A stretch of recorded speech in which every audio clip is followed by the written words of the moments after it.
በስመ አብ ወወልድ ወመንፈስ ቅዱስ አሐዱ አምላክ አሜን። እግዚአብሔር የሚወዳችሁና የሚያከብራችሁ የእግዚአብሔር ቤተሰቦች ሁላችሁም በያላችሁበት ሰላም ለእናንተ ይሁን። አሁን ይሄ የማነበላችሁ ግብረ ሕማም ይባላል።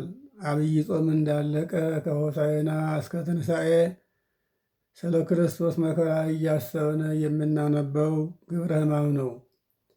ታዲያ በዛን ጊዜ ሁላችንም ይህንን መስማት ስለማንችል በያለንበት ውለን መስማት እንድንችል ከዓመት እስከ ዓመትም ብንጸልየው ጸሎት ነው። ዓመቱም ደግሞ ሲደርስ ባለንበት ይህንን ክርስቶስን እያሰብን ይህን እንድንሰማ አስቤ ነውና የማነበላችሁ። እንግዲህ ሁላችሁም ይህን እያደመጣችሁ ለወገኖቻችን ሁሉ እንድታደርሱ በእግዚአብሔር ስም አሳስባችኋለሁ። ሰኞ ከቀኑ 6 ሰዓት ላይ የሚነበብ ግብረ ሕማም ነው።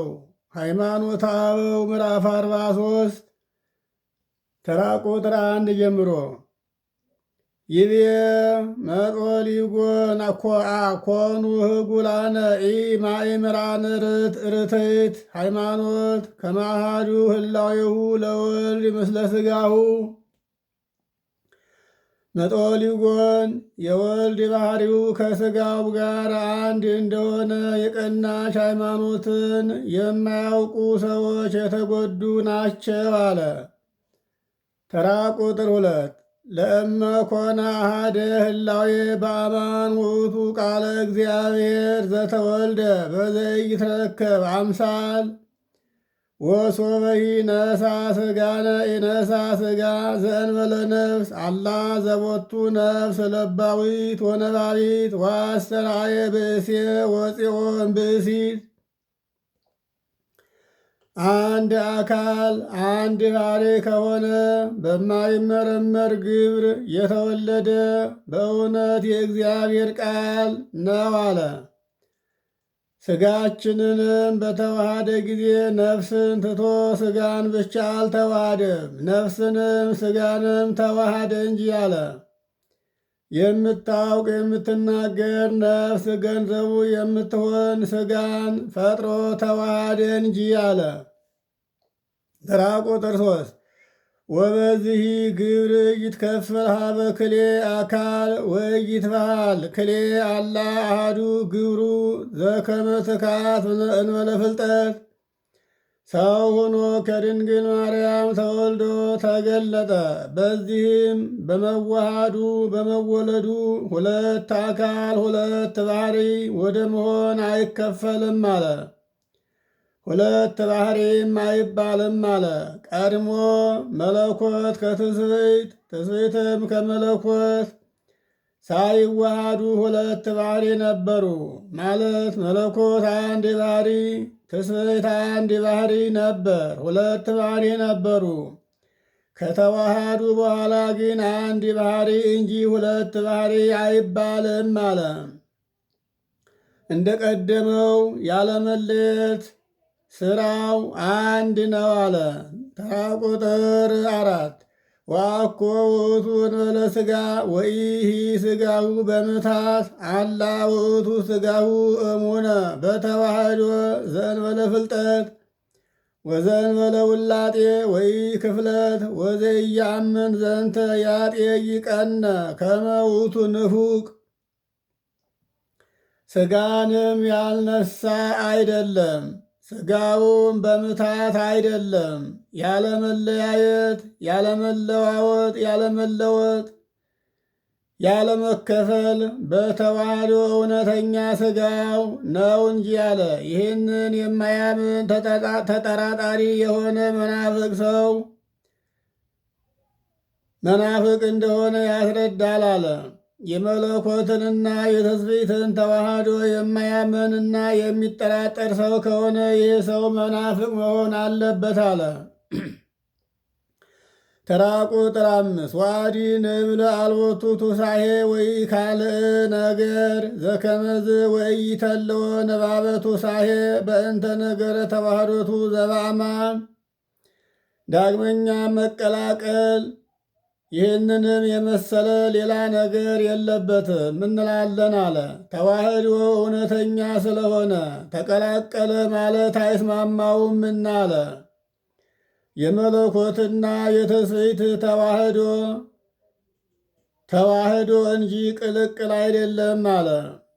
ተራ ቁጥር 6 ወካይበ ወሶበ ንቤነ ዋህድ ወልድ ወልደ እግዚአብሔር ተሰገወ ወኮነ ሰብአ ወእንተ ዝንቱሂ ነገር ኢይበውቱ ሳሄ ውስቴቱ ዘከመ ያአምኑ እልክቱ ወይተወለደ ህላዌ ቃል ሀበ ህላዌ ትስብእት ወህላዌ ትስብእት ሀበ ህላዌ ቃል ዳይሙ ይሄልው ክልኤቱ ህላዌያት በበህላዌሆሙ እንበለ ውላጤ። ዳግመኛም መቀላቀል ዳግመኛም የእግዚአብሔር ልጅ ወልድ ዋሕድ ነፍስን ሥጋን ነስቶ ሰው ሆነ ብለን በተናገርን ጊዜ አለ። ስለዚህም ነገር ቢሆን እነዛ እንደሚያምኑት አይደለም፣ ቅልቅልም አይደለም፣ መቀላቀል የለበትምና የቃል ባህሪ የሥጋን ባህሪ ወደ መሆን የሥጋ ባህሪም የቃል ባህሪም ወደ መሆን አልተለወጠም።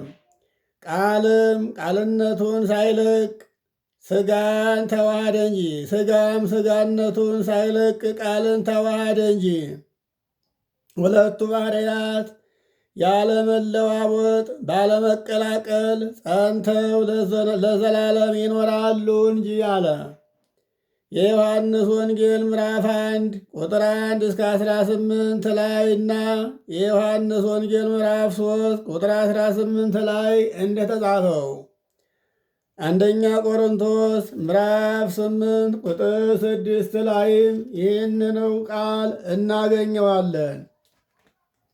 ተራ ቁጥር 7 ወንጠይቅ ንሕነ ዘነበብናሁ ቅድመ ወአይመርነ ተዋህዶቶ ዘይትረከብ ወዘይትነገር አሐዱ ህላዌሁ ለወልድ ተሰገወ በከመ ይቤ። አስቀድመን የተናገርነውን እንረዳለን። ሰው የሆነ የወልድ አካሉ አንድ ነው አለ።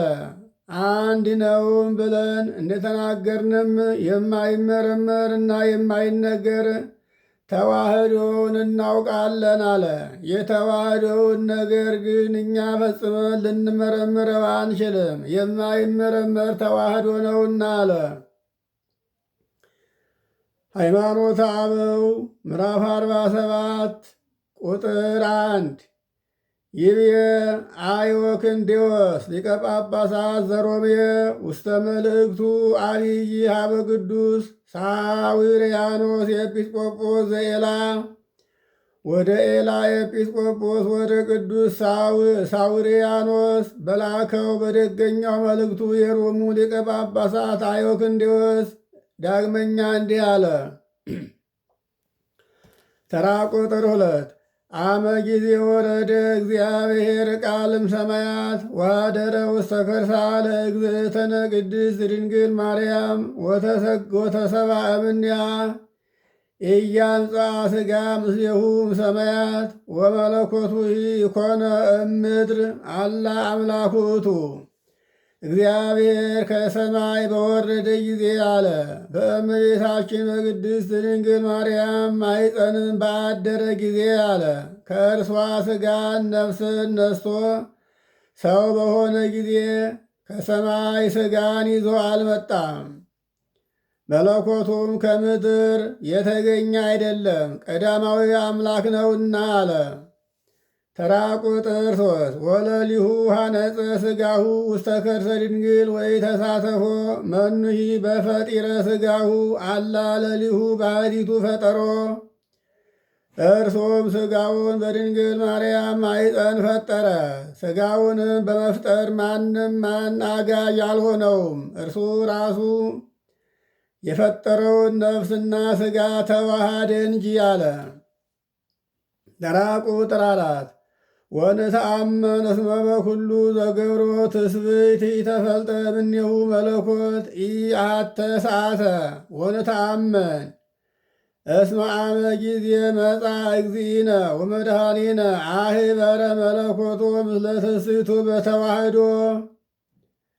ሥጋ በሠራው ሥራ ሁሉ መለኮት አንዲት ሰዓት እንኳ በማንኛውም ሥራ ከእርሱ እንዳልተለየ እናምናለን አለ። ጌታችን አምላካችን መድኃኒታችን ኢየሱስ ክርስቶስ ሰው በሆነ ጊዜ መለኮቱን ከሥጋ ጋር በተዋህዶ አንድ እንዳደረገ እናምናለን አለ። ተራ ቁጥር 5 ወእምድኅረ ተዋሃደ መለኮት ምስለ ትስብእት ኢተፈልጠ እንከ ተዋህዶቶሙ በምንትኒ የምንምግባራት እስመ ይትፈለጡ ወበከመ ለመለኮቱ አልቦቱ ጥንት ከማሁ እምድኅረ ትንሣኤሁ እሙታን አልቦቱ ለትስብእት ተፍጻሜት። መለኮትም ከትስብእት ጋር ማለት ከሥጋ ጋር ከተዋሃደ በኋላ ከሥራ በማንኛውም ሥራ አንድነታቸው ፈጽሞ አልተለየም፣ መለየት የለባቸውምና ለመለኮት ጥንት እንደሌለው ሁሉ ከትንሣኤው በኋላም ለትስብእትም እንዲሁ ፍጻሜ የለውም አለ። ሐዋርያው ቅዱስ ጳውሎስ ለዕብራውያን ሰዎች በጻፈው መልእክቱ ዕብራውያን 13 ቁጥር 8 ላይ እንደተጻፈው ተራ ቁጥር 6 ወጠበወ ኀሊበ እምብእሲት እንዘ ይትወሃድ መለኮት ምስለ ትስብእት በተዋህዶ ዘይትረከብ ወኢትሐሊ ጥንተ ለመለኮት እምአመ ሆረ እግዚአብሔር ቃል ኀበ ዮርዳኖስ ከመ ይጠመቅ እምዮሐንስ ወመጻ ሎቱ ቃለ አብ እምሰማይ ወሰማ ዮሐንስ አኮ ከመዝ አላ እንዘ አልቦቱ ጥንት አመ ጊዜ አሐደረ ውስተ ከርሳ ለማርያም ድንግል ወኮነ አሐደ ሥጋ ምስለ መለኮት ወተሳተፎ መለኮት ለትስብእት በአሐዱ ተዋህዶ ዘእንበለ ውላጤ ወዘእንበለ ፍልጠት። መለኮት በማይመረመር ተዋህዶ ከሥጋ ጋር አንድ ሆኖ ከድንግል ወተትን ጠባ አለ። እንደ ሕፃን የእናቱን ጡት ጠባ። የመለኮት መገኘት እግዚአብሔር ቃል በዮሐንስ እጅ ይጠመቅ ዘንድ ወደ ዮርዳኖስ ሂዶ የአብ ቃልም ከሰማይ ከተነገረለት ዮሐንስም ከሰማ ወዲህ ነው አትበል አለ። ይህም ለመለኮት የሚነገረው በዮሐንስ እጅ ከተጠመቀ በኋላ ከሰማይ አብ ከመሰከረለት በኋላ እንደሆነ አድርገህ አታስብ አለ። እንዲህ አይደለምና ጥንት ሳይኖረው ማለት መጀመሪያ መነሻ ሳይኖረው በእመቤታችን በቅድስት ድንግል ማርያም ማኅፀን በአደረ ጊዜ ከመለኮት ጋር በተዋህዶ አንድ ሆነ እንጂ አለ። መለኮትም ትስብእትን መለወጥና መለየት በሌለበት ተዋሃደው እንጂ አለ።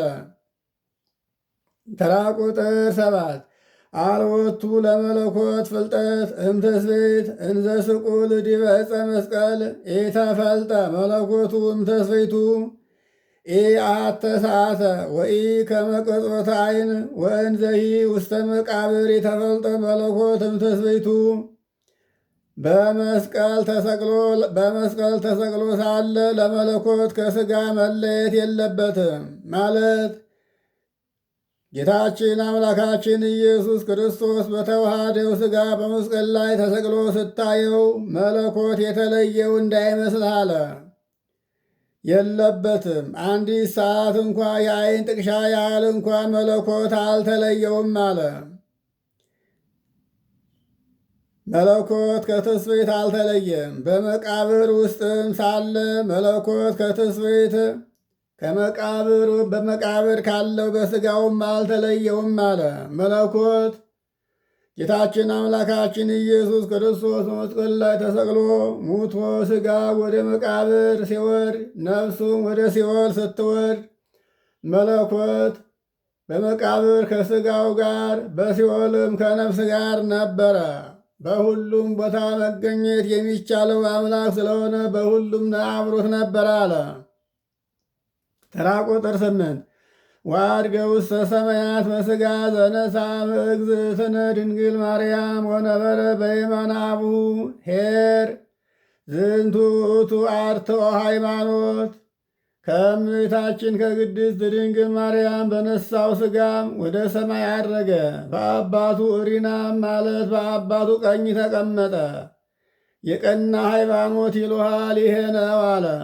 ተራ ቁጥር 9 እመቦ ዘኢየአምር ከመዝ እስመ ቅድስት ቤተ ክርስቲያን ጉባኤ እንተ ሐዋርያት ታወፅኦ ወእግዚአብሔርሂ ፈጣሪያ ያወግዞ። እንዲህ ብሎ የማያምን ሰው ቢኖር ሐዋርያት የሰበሰቧት ቅድስት ቤተ ክርስቲያን ይህንን ሰው አውግዛ ትለየዋለች። ፈጣሪዋ እግዚአብሔርም አውግዞ ለዘላለም ከእርሱ ይለየዋል አለ።